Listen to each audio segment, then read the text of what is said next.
Так, урматтуу мекендештер, бул биздин Эмир деген бала, да? Тебе сейчас сколько лет? 7 лет. Ты в каком возрасте приходил к нам на лечение? 4 года было или 5 лет? 5 лет, да? 5 лет, по-моему. Так, урматтуу мекендештер, мен мына азыр бүгүн мага приемга келген экен. Ошо 5 жыл мурунку немелердин апасынан сурайлы. Эмне болуп келдилер? Ревматоидный артрит болуп келген. 5 жашында ревматоидный артрит болуп. Эмир, ты помнишь, как у тебя ноги болели? Ну-ка скажи, что было? Они опухшие были? Где болела? Где болела? Покажи, покажи. Руками покажи. Так, здесь у тебя болел, да? Так, здесь у тебя опухшие были, да?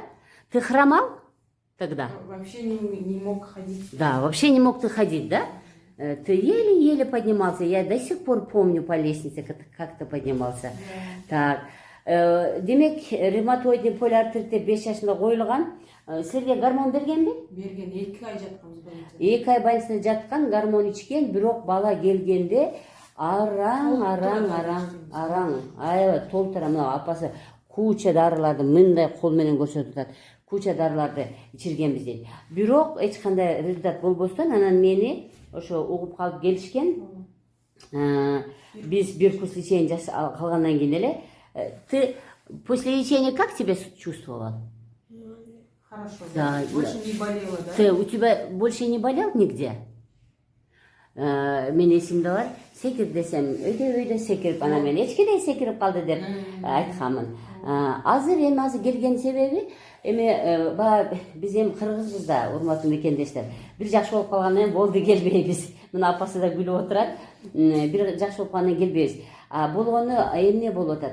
Мурдунан 4 жашында аденоиды алдырып салышканда. Эми мен дайым айтам, кыргыздар, урматтуу мекендештер, кыргыздар абдан жакшы айтканда, 7 өлчөп бир кес депчи.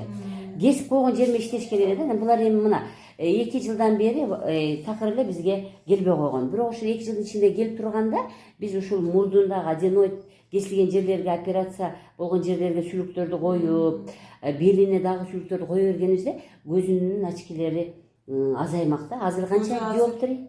Көзү жакшы эле көрөт экен. Болгону косоглазие болуп калат, эми косоглазие тоже. Да, косоглазие, урматтуу мекендештер, бул баары бир биздин бөйрөккө байланыштуу болот. Кыргыздардан жакшы сөз бар, бөйрөк менен көздүн тамыры бир деген. Бөйрөктү дарылашыбыз керек, анан көздүн косоглазие кетет. Бизде азыр көзүңөрдү операция кылгыла деди. Мурдуну да операция кылгыла. Жок. Уже операцияны тажатып Ооба.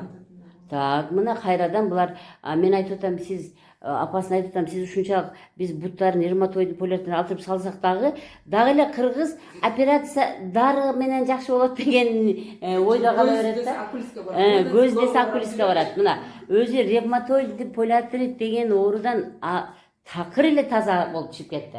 Дагы эле эне ушу официальный медицинага барып дарыларды берсем деген эле ушуну элестете беребиз да. Аны кайрадан ойлонуп бизге альтернативный медицинага келиптир. Кудай буйрса биз дагы ушул мурундун ичине коюлат, урматтуу мекендештер, сүлүктөр. Анан ошондо баланын дем алуусу, миндалиналары, аденоид эмес оорулары жакшы болуп калат. Мен силерге дагы да болсо мындан дагы жакшы болууну каалаймын. Эч качан оорубаңыздар. Дейли кыргыз журту ушу дары дармек дегенди унутуп, биз официалдуу медицинаны эмес, альтернативдүү медицинаны көбүрөөк колдонсок, оору деген адамдар аз болмок.